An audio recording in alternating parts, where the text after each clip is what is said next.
21শে পদক একা নিতে সম্মত নন, বন্ধুদের নিয়েই গ্রহণ করবেন অভ্র নির্মাতা। আর তাতে শেষ পর্যন্ত সরকারও রাজি হলো। বন্ধুত্বের এমন নজির গড়লেন মেহেদী হাসান খান। মেহেদী হাসান খানের পাশাপাশি এই সফটওয়্যার তৈরিতে গুরুত্বপূর্ণ ভূমিকা পালন করা বাকি তিনজন রিফাত নবী, তানবিন ইসলাম সিয়াম এবং শাবাব মুস্তাফাও পাচ্ছেন সম্মানজনক 21শে পদক। এর আগে বিজ্ঞান ও প্রযুক্তিতে 21শে পদকের জন্য মনোনীত হয়েছিলেন মেহেদী হাসান খান একাই। পুরস্কার বিমুখ মেহেদী প্রথমে পদক নিতে আপত্তি জানান, এরপর সম্মত হলেও দাবি জানান তার বাকি তিন বন্ধু যারা অভ্র তৈরিতে সাথে ছিলেন তাদেরও কৃতিত্ব দিতে হবে। এ ব্যাপারে সংস্কৃতি বিষয়ক উপদেষ্টা মোস্তফা সরোয়ার ফারুকী তার ভেরিফাইড সামাজিক যোগাযোগ মাধ্যম ফেসবুকে একটি পোস্ট দিয়েছেন।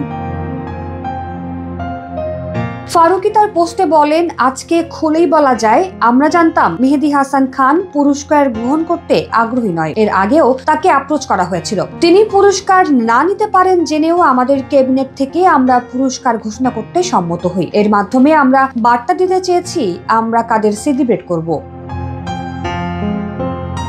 ওই পোস্টে তিনি আরো উল্লেখ করেন, কালকে তার সঙ্গে যখন কথা হয় তিনি তখনও অসম্মতই ছিলেন। অবশেষে তিনি পুরস্কার নিতে সম্মত হয়েছেন, কিন্তু তিনি একা এই কৃতিত্ব নিতে চাননি। তার আরো তিনজন বন্ধু রিফাত নবী, তানবিন ইসলাম সিয়াম এবং শাবাব মুস্তাফা, যারা এই অভ্র তৈরিতে গুরুত্বপূর্ণ ভূমিকা পালন করেন, তাদের ছাড়া তিনি পুরস্কার নিতে চাননি।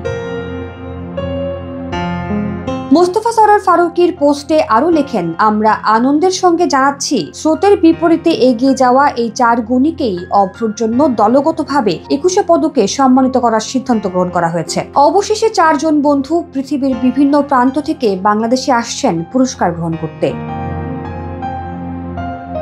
ময়মনসিংহ মেডিকেল কলেজের ছাত্র থাকা অবস্থায় মেহেদী হাসান খান অভ্র কিবোর্ড ডেভেলপ করেন। 2003 সালের বিজয় দিবস উপলক্ষে এই কিবোর্ডটি উন্মুক্ত করা হয়। এটি প্রথম কম্পিউটারে ব্যবহারের জন্য বিনামূল্যের কোনো বাংলা কিবোর্ড। বিজয় দিবসে উন্মুক্ত হওয়ায় এর স্লোগান হয়, ভাষা হোক উন্মুক্ত।